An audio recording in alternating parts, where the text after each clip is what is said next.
My journey to Esquire. My name is Dominique McDaniel, soon to be Dominique McDaniel Esquire.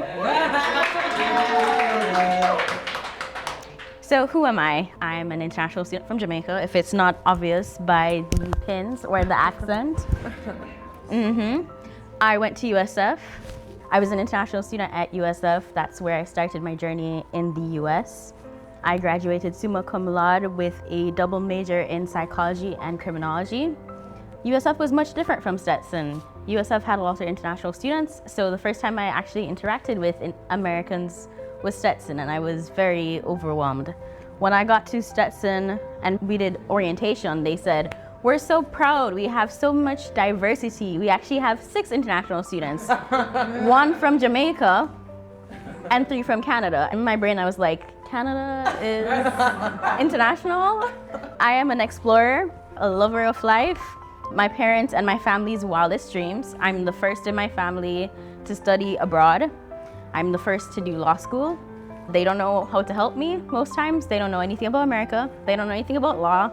So I'm learning as I grow. And then I have heard the bicycle story. So when I did my interview for Journey to Esquire, I spoke about learning how to ride a bicycle. Everyone says it's as easy as learning how to ride a bicycle. I never learned how to ride a bicycle, so it's not easy to me.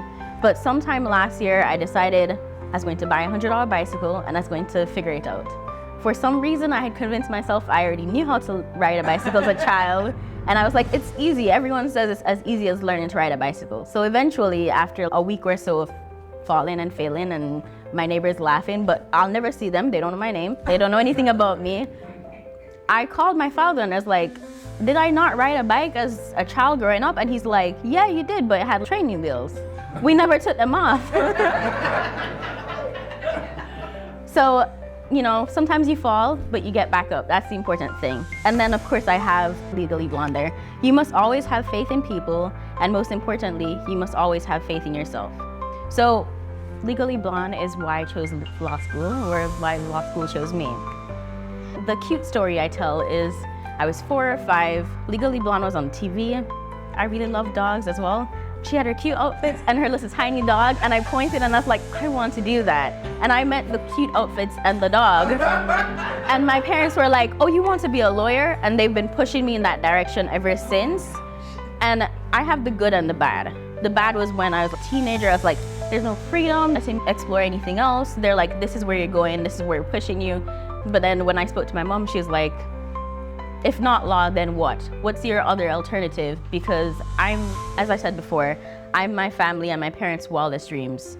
The things I'm achieving, they did not have the opportunity. She would say to me, I went back to school after you were born. I put myself through school. If your father's willing to put you through to do law, do it. If you hate it, that's fine, but at least you try.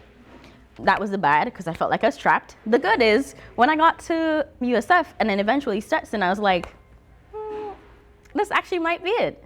It's not that bad. I can make a difference in the world, and that is my aim right now. Who do I aim to be? It's funny, because I think you also put that statue there from the Tampa courthouse. When I saw it the first time when I was working with DCF, I was like, wow, this is amazing. This is the most inspirational thing I've ever seen in my life, so it's there. I want a balance of work and personal life. I want to be an inspiration to those coming after me. Kind of like Legally Blonde, there's been a lot more representation in media of Black lawyers.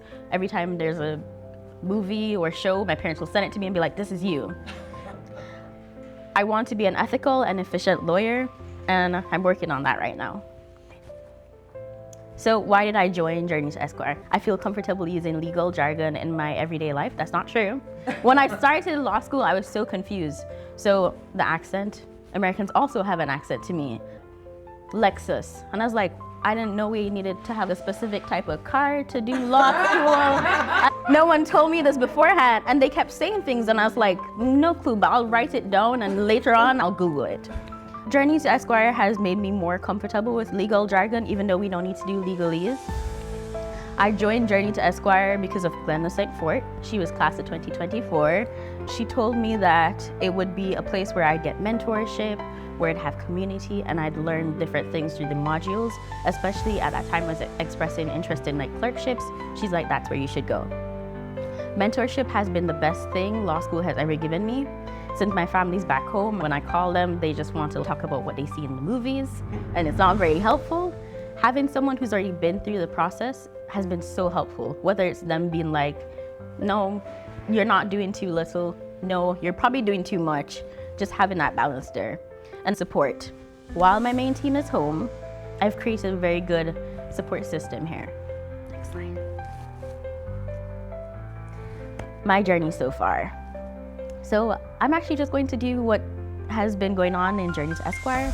Fall 2024, the first few photos there, I brought back the American Caribbean Law Institute at Stetson Law. When I was applying to Stetson, it was on the website. When I got to Stetson, it disappeared. And I was very persistent.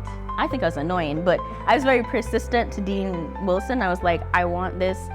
If I need to do the work, I'll do it to get it back. I joined Journey to Esquire, and it was the hardest semester of my life, which is an understatement considering my law school struggles. This is Bahamas, and this is the Bahamas. And this is after my stepmom called me and told me that my auntie had died after one died the week before. And then,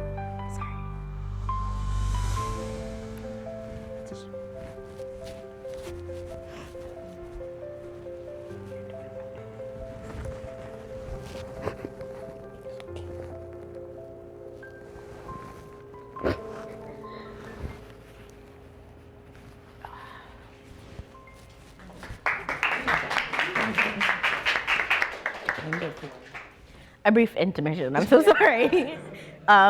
This semester, I started with the SBLR, that's in Business Law Review, AI Symposium. I was able to be a moderator for that. I'm currently at a clinic with PD6, the Child Advocacy Clinic, which has been great. I was inducted to Phi Delta Phi, and I also did the Chinese tours for Stetson's partnership with the Chinese ambassadors. I've been to quite a few St. Pete Bar events.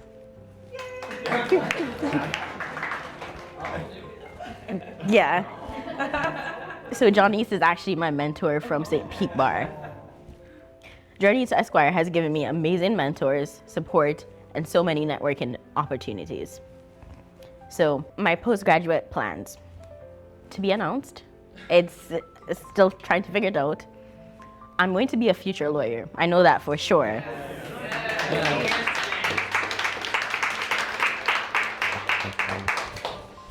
And graduation is May 17th. I have a timer on my phone that tells me exactly how many days I have left. Bar prep for the July bar. And I'm going to take this time to talk about OPT and like being an international student.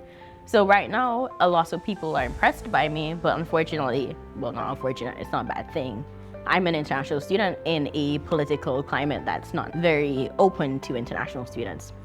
For the first year, when I start working, I will have optional practical training, and that's essentially like a 1-year work authorization for whichever company decides to take me.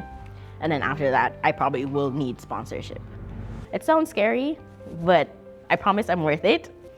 And then my final Legally Blonde quote. It is with passion, courage of conviction, and strong sense of self that we take our next steps into the world, remembering that first impressions are not always correct. You must always have faith in people, and most importantly, you must always have faith in yourself. I would like to thank all my friends, my family, everyone who's made this possible. Thank you.